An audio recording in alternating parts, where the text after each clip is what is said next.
మన ప్రియమైన శత్రువు ఆ కిరణ్మయి కొడుక్కి పిచ్చి ప్రైమరీ స్టేజ్ దాటి సెకండరీ స్టేజ్ కి వెళ్ళిందంట. అవునా? మళ్ళీ ఏం జరిగిందంట? మా ఇల్లు తప్పిపోయింది, వెతికి పెట్టండి అన్నాడంట. అవునా? వాట్ మామ్, ఇల్లు తప్పిపోయిందా? ఇల్లు తప్పిపోయిందని పోలీస్ స్టేషన్ లో కేసు ఫైల్ చేశారా? Oh my god, I can't believe it. మన శత్రువింట్లో శోకం తాండవిస్తోంది, దుఃఖం దాడి చేస్తోంది, మనశ్శాంతి మట్టిలో కలిసిపోయింది. You're right dad.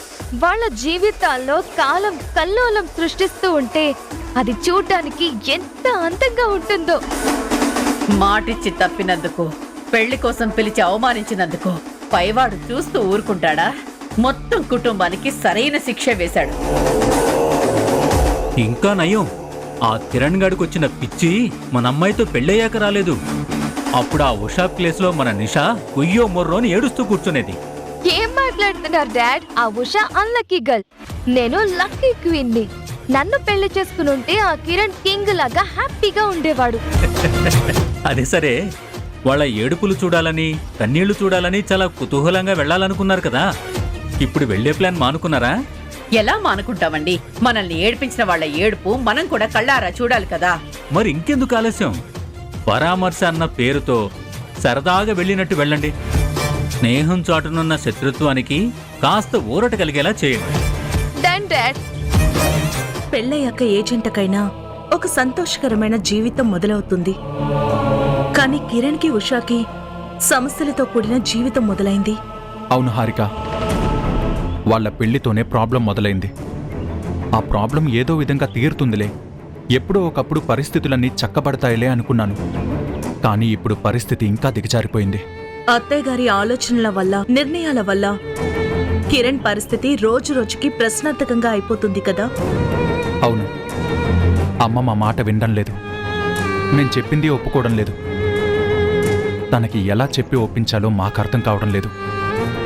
మీ అమ్మగారికి గౌరవం ఇవ్వడంలో తప్పు లేదు, కానీ మూర్ఖంగా మాట్లాడినప్పుడు కూడా భయపడుతూ కూర్చోవడంలో అర్థం లేదు.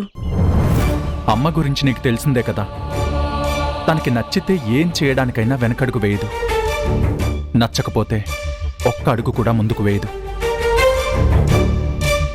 అందుకే అందరం అమ్మని ఒప్పించే ప్రయత్నంలో ఉన్నాం. ప్రయత్నిస్తూ ఎంతకాలం? మీ ప్రయత్నానికి టైం పడుతుందేమో, కానీ కిరణ్ పరిస్థితి ఉన్న చోటే ఉండదుగా. ఇంకా దారుణంగా తయారవ్వచ్చు, ఇంకా ప్రమాదకరంగా మారొచ్చు.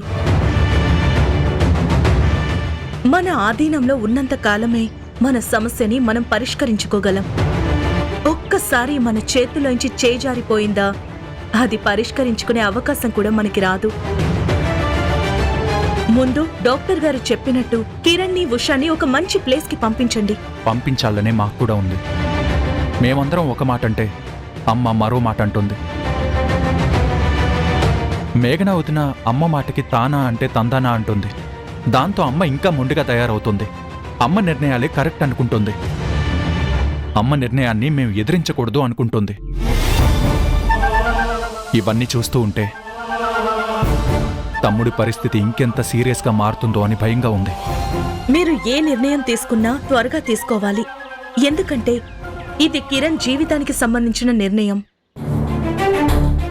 మీరు తీసుకునే నిర్ణయం ఎంత ఆలస్యమైతే కిరణ్ భవిష్యత్తు అంత అంధకారం అయిపోయే అవకాశం ఉంటుంది. కిరణ్ ఒకసారి చూడాలనిపిస్తోంది. కిరణ్ని చూడ్డానికి నువ్వు వస్తే ఉన్న సమస్యలతో పాటు ఇంకో సమస్య యాడ్ అయినట్టు అవుతుంది. నీ అభిమానం నాకు అర్థమవుతుంది, కానీ అవకాశం కూడా లేనందుకు బాధ అనిపిస్తుంది. ముందు ఆ అమ్మని ఎలా ఒప్పించాలో, కిరణ్కి ఎలా ట్రీట్మెంట్ ఇప్పించాలో ఆలోచించాలి. అప్పటి వరకు నువ్వు కాస్త ఓపిక పట్టు.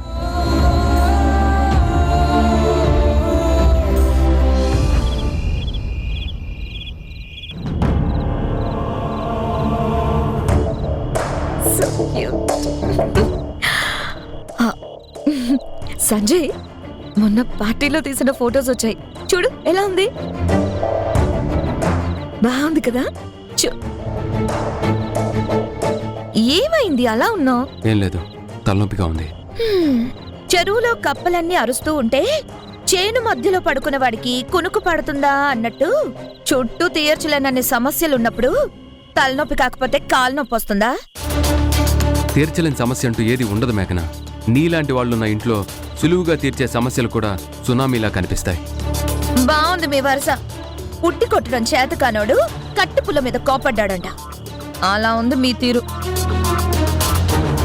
మీ తమ్ముడు పిచ్చోడైతే మధ్యలో నా మీద విరుచుకు పెడతావేంటి? మేఘన, వాడికి పిచ్చి పట్టలేదు, కొంచెం మెంటల్ గా డిస్టర్బ్ అయ్యాడు అంతే.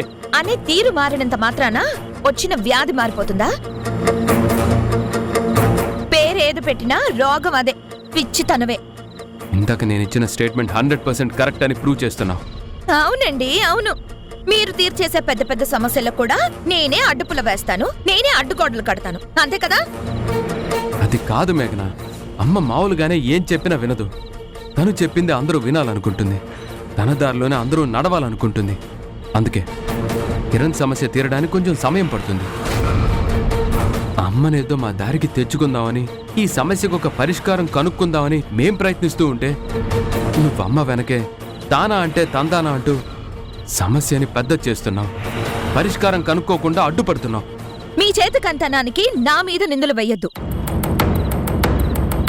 మీరే అంటున్నారు కదా మీ అమ్మగారు ఏది వినరని, మూర్ఖంగా ఉంటారని. ముందు ఆవిడ మూర్ఖత్వాన్ని తగ్గించండి, మొండితనాన్ని కిందకి దించండి, అప్పుడు నన్నేమన్నా అనండి. అటు తిరిగి ఇటు తిరిగి మా అమ్మ మీదే పడ్డావా? ఇది మరీ బాగుంది. అన్నవన్నీ నువ్వనేసి మళ్ళీ నా మీదకు గురి పెడుతున్నావా? మీ అమ్మ ఏది వినదని అన్నది నువ్వే కదా. ఆవిడ అనుకున్నదే మనం అందరం చెయ్యాలని ఆవిడ అనుకుంటుందని చెప్పావు కదా. ఆవిడ గారికి చెప్పడము చేత కాదు, ఆవిడ ముందు నిలబడి అడగడము చేత కాదు. మధ్యలో నాలాంటి అమాయకురాల మీద అరవడం మాత్రం బాగా తెలుసు. మేఘన, కుటుంబం అన్నాక అందరూ ఒకేలా ఉండరు. ఒక్కొక్కరిది ఒక్కో తీరుంటుంది, ఒక్కొక్కరిది ఒక్కో పద్ధతి ఉంటుంది. అందరితో సర్దుకుపోవాల్సి ఉంటుంది, కలిసిమెలిసి మెలగాల్సిన పరిస్థితి ఉంటుంది. పెద్ద కోడలుగా ఇవన్నీ అర్థం చేసుకోవాలి, కానీ రాద్ధాంతం చేయకూడదు. అవునవును, ఈ ఇంట్లో ప్రతిదానికి రాద్ధాంతం చేసేదాన్ని నేనే, సర్దుకుపోయి బ్రతకడం చేతకాని దాన్ని కూడా నేనే. అంతే కదా మీరు చెప్పాలనుకుంటున్నది?